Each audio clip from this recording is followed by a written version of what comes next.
Nomor 1, makna pilar dalam konteks pendidikan sebagai dasar atau tiang penguat sistem pendidikan. Dalam dunia arsitektur, pilar adalah tiang penyangga utama yang menahan beban seluruh bangunan agar tidak mudah runtuh. Konseptualisasi ini diadopsi dalam dunia pendidikan. Yang pertama yaitu sebagai dasar operasional. Pilar bukan sekedar teori, melainkan nilai, prinsip, dan arah kebijakan yang menentukan bagaimana kurikulum dirancang, bagaimana guru mengajar, dan bagaimana siswa dinilai. Sedangkan tiang yang kedua yaitu tiang sebagai penguat sistem.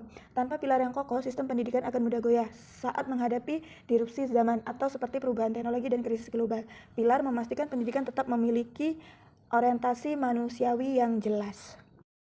Yang kedua yaitu filosofi pendidikan Ki Hajar Dewantara atau KHD. Trilogi kepemimpinan KHD bukan sekadar semboyan, melainkan satu kesatuan ekosistem pembelajaran. Yang pertama yaitu Ingarso Sung Tulodo, di depan memberi teladan. Pendidikan harus menjadi contoh hidup bagi siswa, baik dalam aspek moral, intelektual maupun perilaku. B. Ingmadia Mangunkarso, di tengah membangun semangat atau kehendak.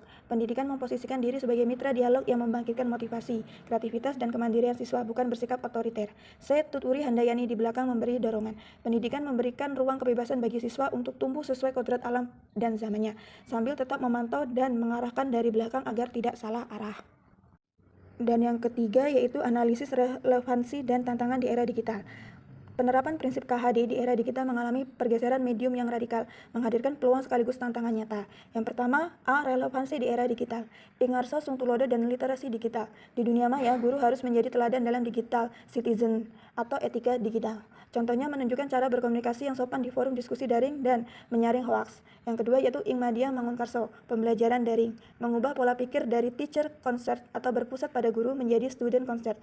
Guru berperan sebagai fasilitator yang memicu diskusi kritis lewat Learning Management System atau LMS, atau platform kolaborasi, bukan sekedar memindahkan teks buku ke slide PowerPoint. Selanjutnya yaitu Tuturi Handayani dan kemandirian belajar. Menjawab tantangan melimpahnya informasi, guru mendorong siswa memanfaatkan AI atau mesin pencari secara bijak untuk eksplorasi mandiri, namun tetap mengawasi dari belakang agar terhindar dari plagiarisme atau paparan konten negatif. Selanjutnya itu B. Tantangan penerapannya. Yang pertama, krisis karakter atau cyberbullying dan kecanduan. Jarak fisik dalam pembelajaran daring seringkali mengikis empati. Membangun karakter mulia jauh lebih sulit lewat layar monitor dibandingkan interaksi tatap muka.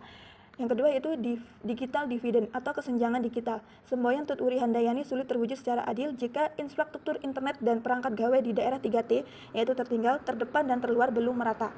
Dan yang ketiga yaitu kompetensi teknis guru. Masih ada jurang pemisah antara guru yang gagap teknologi atau gaptek dengan siswa generasi digital natif.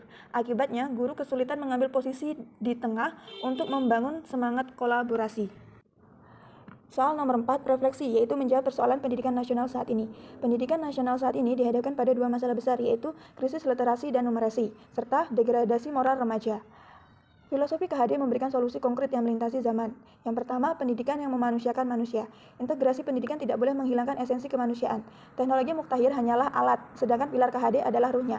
Kurikulum merdeka yang diharapkan saat ini merupakan upaya meraktualisasikan pemikiran KHD agar pembelajaran lebih fleksibel dan berbasis karakter atau profil pelajar Pancasila.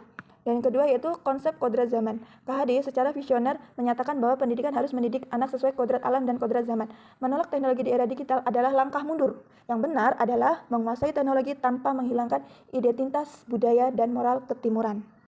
Berikutnya adalah relevansi pilar KHD di era digital terletak pada reposisi peran guru. Guru tidak lagi menjadi satu-satunya sumber ilmu, karena Google dan AI bisa menjawab segalanya, melainkan beralih fungsi sebagai kompas moral, motivator, dan kurator pembelajaran yang memastikan siswa tidak tersesat di tengah rimba informasi digital. Itulah tadi tugas saya, semoga apa yang dijelaskan dapat diterima dengan baik. Wassalamualaikum warahmatullahi wabarakatuh.